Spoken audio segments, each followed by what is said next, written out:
কি অবস্থা সবার? সবাই কেমন আছেন? আশা করি অনেক ভালো আছেন। তো আমাকে দেখে হয়তো অনেকে চিনতে পারতেছেন, অনেকে চিনতে পারতেছেন না। কারণ আমার চুলগুলি আগে অনেক বড় ছিল এবং মুখে ভরা দাড়ি ছিল। চুল দাড়ি সব কিছুই ফেলে দিছি। একটাই কারণ, সেটা ফালতে চাইছিলাম না, বাধ্য হয়ে শেষমেশ সেটা ফালতে হইল। যার কারণে আমি এখন কোনো ভিডিও তৈরি করি না, কোনো কিছুই করি না। কিন্তু ভিডিও তৈরি না করলেও ভালো লাগে না, যার কারণে আজকে ভিডিওটা করা। এটা হচ্ছে আপনারা একটা ইন্টারভিউ দিতে গেছিলাম, যেখানে চুল দাড়ি সব ছোটো ছোটো করে দিতে হয়, একদম ডিফেন্সে যেই মাঠগুলো আছে আপনারা করে সেরকমই আপনার বাইরে যাওয়ার জন্য দুবাইয়ের একটা ইন্টারভিউ। তো বাধ্য হয়ে অবশেষে আমি চুল দাড়ি কাটলাম।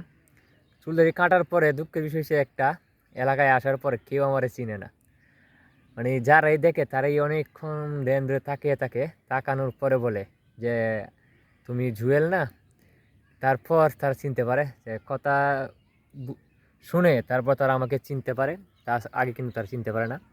তো একটা মানুষের মুখে দাড়ি থাকলে কিন্তু অনেকটা সুন্দর লাগে, যা বলার বাহিরে। কারণ আমার মুখে যখন দাড়ি ছিল তখন আমার চেহারাটাই মাশাআল্লাহ অন্যরকম ছিল। কারণ দাড়ি ফালিয়ে দেওয়ার পর চেহারাটা অন্যরকম হয়ে গেছে, একদম ছোটো পোলাপান ছোটো বাচ্চাদের মতো হয়ে গেছে। অনেকেই বলে যে তুমি তো মিয়া 10 বছরের চ্যাংড়া হয়ে গেছো, এখন যে বয়স এই বছরটা আরও কম হয়ে গেছো, ছোটো পোলাপানের যে বয়সটা থাকে সেরকম নাকি হয়ে গেছি। আসলে কথাটা ঠিক, এরকমই হয়ে গেছি। কারণ মুখে দাঁড়িয়ে থাকলে অনেক সুন্দর লাগে। এটা আমার বেলা না, যাদের মুখে দাঁড়িয়ে আছে মাশাআল্লাহ সবারকে দেখতে কিন্তু অনেক সুন্দর লাগে। তো আল্লাহর নিয়ামত এটা, যে দাড়ি মানুষকে দেয়, অনেক মানুষের সেটা ফালিয়ে দেয় শেভ করে। আমি শেভ করি না এর আগে, কিন্তু এই প্রথম শেভটা করতে হয়েছে বাধ্য হয়ে, তাছাড়া আমার কোনো অপশন ছিল না, যার কারণে আমি শেভটা করলাম। কিন্তু দুঃখের বিষয় হলো যে এটার জন্য, ইন্টারভিউর জন্য আমি শেভটা করলাম, দাড়িটারি সব ফেলে দিলাম, কিন্তু সব কিছুই সেই ইন্টারভিউটাই কিন্তু আমি দিতে পারলাম না।